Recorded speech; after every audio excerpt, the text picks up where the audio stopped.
গুটিডাল দীঘলকে দেখা দীঘলকে দেখাচোন সপত 8 মান হ'ব নেকি মান হৈ যাব পুলিচক খবৰ দিছে না বন ভাগত খবৰ দিয়া হ'ল জানো মোক খবৰ দিয়া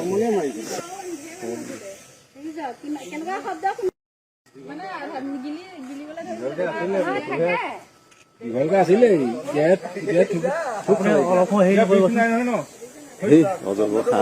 বিষ আছে না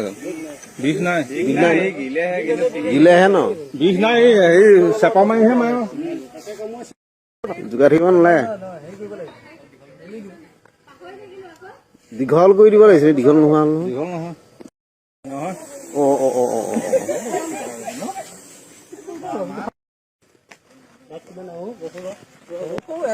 এনেকে থাকে তাত বিলাক সেইকাৰণে কাচি খনাও